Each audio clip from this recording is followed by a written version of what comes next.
नमस्कार साथियों। Anatomy and physiology की प्रीवियस ईयर एग्जाम में पूछे गए क्वेश्चन की ये 9वीं वीडियो है। इससे पहले की वीडियो आप प्लेलिस्ट पर जाकर देख सकते हैं या फिर लिंक इसका डिस्क्रिप्शन बॉक्स में मिल जाएगा।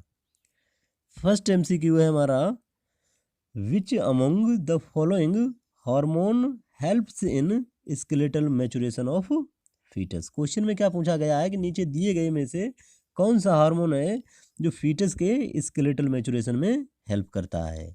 Option A testosterone, option B oxytocin, option C thyroxine, option D prolactin. देखिए, जो फीटस के स्केलेटल मैचुरेशन में जो हेल्प करता है वह कौन सा हार्मोन होता है? थायरोक्सिन। तो ऑप्शन सी जो है वह राइट आंसर है। थायरोक्सिन जो होता है यह थायराइड ग्लैंड से सीक्रेट होने वाला हार्मोन होता है और इसको T4 कहते हैं। ये थायरोक्सिन हार्मोन जो होता है, क्या होता है कि जो फीटस होता है इसमें 12 वीक तक जो थायराइड ग्रंथि होती है वह डेवलप नहीं होती है, तब तक यह माता के थायरोक्सिन हार्मोन पर डिपेंड रहता है। जब 12 वीक के बाद थायराइड ग्रंथि डेवलप होती है उसके बाद यह खुद से सीक्रेट करने लगता है और यह हार्मोन जो होता है फीटल मैचुरेशन और स्केलेटल डेवलपमेंट में हेल्प करता है। टेस्टोस्टेरोन जो होता है यह मेल में सीक्रेट होने वाला हार्मोन होता है जो रिस्पॉन्सिबल होता है सेकेंडरी सेक्सुअल कैरेक्टरिस्टिक के लिए। ऑक्सीटोसिन जो होता है यह पोस्टीरियर पिट्यूटरी से रिलीज होने वाला हार्मोन होता है और यह क्या काम करता है? गर्भावस्था के दौरान during the time of delivery यह यूट्रस को कॉन्ट्रैक्ट करके डिलीवरी में हेल्प करता है और यह मिल्क इजेक्शन में भी रिस्पॉन्सिबल होता है। प्रोलैक्टिन जो होता है यह मिल्क प्रोडक्शन के लिए रिस्पॉन्सिबल होता है। क्वेश्चन में जो पूछा गया है option C right answer. Next question देखते हैं।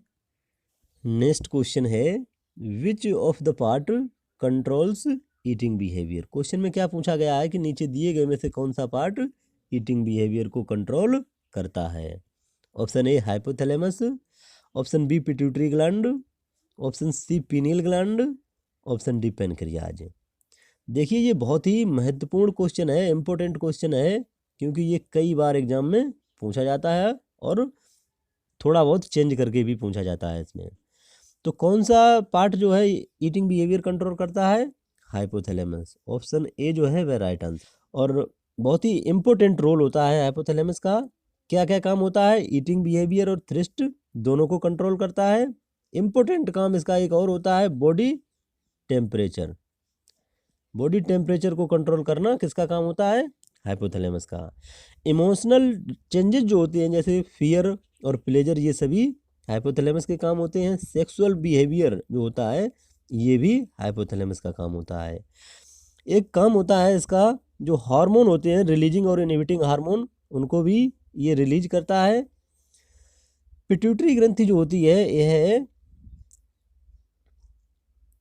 इंडोक्राइन ग्रंथि होती है और ये एंटेरियर और पोस्टेरियर दो भागों में बांटी गई होती है और ये अलग अलग हार्मोन सीक्रेट करती है। पीनियल ग्रंथि जो होती है यह मेलाटोनिन हार्मोन सीक्रेट करती है, जो स्लीप वेक साइकिल जो होती है उसको मेंटेन करने का काम करती है। पेनक्रियाज जो होती है यह इंडोक्राइन और एक्सोक्राइन दोनों काम करती है। इंडो और एक्सो ये दोनों काम होते हैं पेनक्रियाज के। क्वेश्चन में जो पूछा गया है option A right answer. Next question देखते हैं।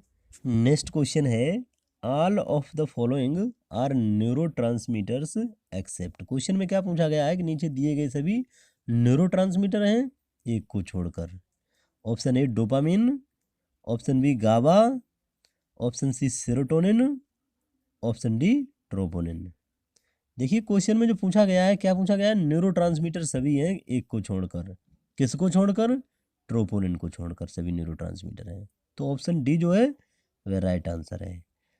ट्रोपोनिन क्या है? एक प्रोटीन होती है जो रिस्पॉन्सिबल होती है स्केलेटल और कार्डियक मसल कॉन्ट्रैक्शन के लिए। तो क्या है? यह एक न्यूरोट्रांसमीटर नहीं है।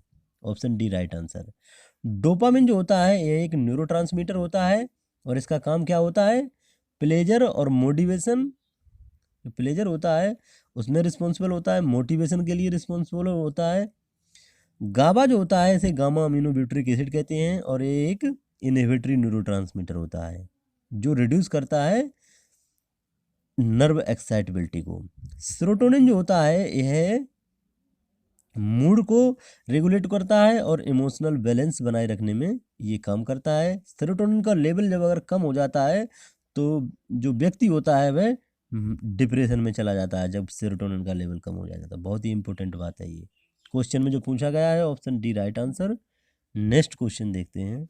नेक्स्ट क्वेश्चन है in spinal cord myelin sheath is formed by. Question में क्या पूछा गया है कि जो स्पाइनल कार्ड होता है इसमें माइलिन शीथ किसके द्वारा फॉर्म की जाती है। Option A Schwann cells, option B osteocytes, option C oligodendrocytes, option D microglia. देखिए जो माइलिन शीथ होती है इसमें एक बात ध्यान रखने की जरूरत है, जो माइलिन शीथ होती है स्पाइनल कार्ड किसका पार्ट है, सीएनएस का, सेंट्रल नर्वस सिस्टम का। एक होता है सीएनएस, एक होता है PNS, PNS peripheral nervous system. तो जो सेंट्रल नर्वस सिस्टम होता है इसमें माइलिन शीथ कौन बनाता है, ओलिगोडेंड्रोसाइट। तो ऑप्शन सी जो है वह राइट आंसर है। भाई स्पाइनल कार्ड किसका पार्ट है, सेंट्रल नर्वस सिस्टम का, तो इसमें माइलिन शीथ कौन बनाता है, ओलिगोडेंड्रोसाइट। और जो पीएनएस होता है पेरिफेरल नर्वस सिस्टम, इसमें माइलिन शीथ कौन बनाता है, स्वान सेल। क्वेश्चन में जो पूछा गया है ऑप्शन सी राइट आंसर है, ठीक है। ओस्टियोसाइट जो होती है यह बोन सेल्स होती हैं, जो बोन का स्ट्रक्चर होता है उसको मेंटेन करती हैं। माइक्रोग्लिया क्या होती है, यह जो सीएनएस होता है इसकी इम्यून सेल होती है। माइक्रोग्लिया क्या होती है, इम्यून सेल होती है जो माइक्रोफेजेज का काम करती है। क्वेश्चन में जो पूछा गया है option C right answer. Next question देखते हैं। नेक्स्ट क्वेश्चन है all are motor nerves except. Question में क्या पूछा गया है कि सभी मोटर नर्व्स हैं एक को छोड़कर। Option A accessory, option B abducent, option C trochlear, option D trigeminal.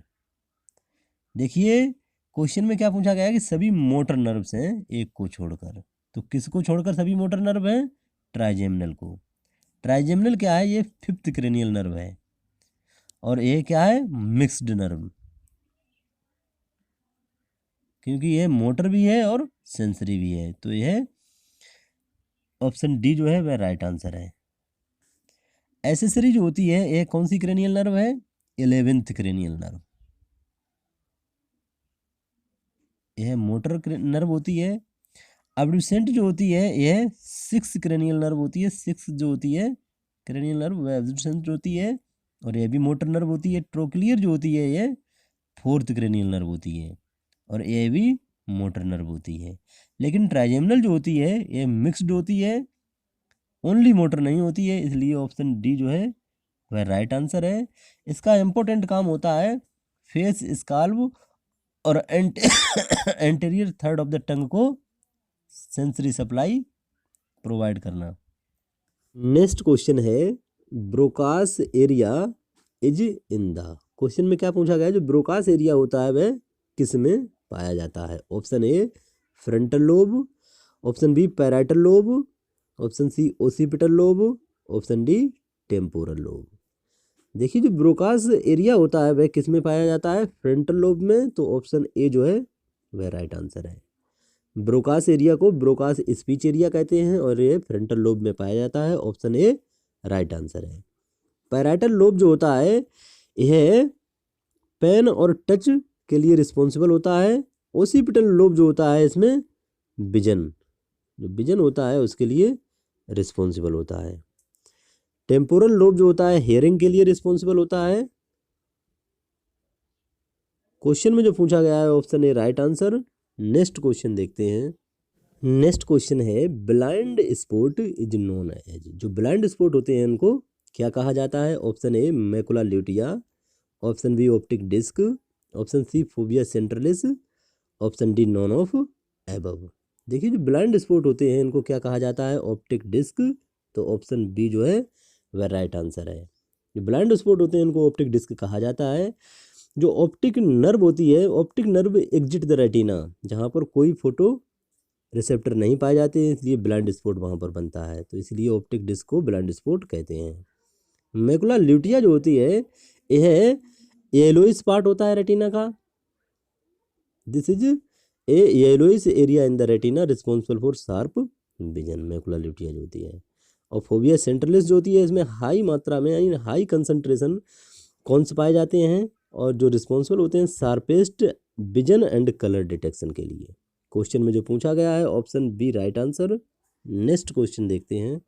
Next question है which of the following is not a long bone. Question में क्या पूछा गया है कि नीचे दिए गए में से कौन सी लॉन्ग बोन नहीं है। Option A humerus, option B sternum, option C tibia, option D ulna. देखिए क्वेश्चन में क्या पूछा गया है, नीचे दिए गए में से कौन सी लॉन्ग बोन नहीं है, तो वो होती है स्टर्नम। ऑप्शन बी जो है वह राइट आंसर है। स्टर्नम को क्या कहते हैं, ब्रिस्ट बोन, और यह कोई भी मूवमेंट इसमें नहीं होता है।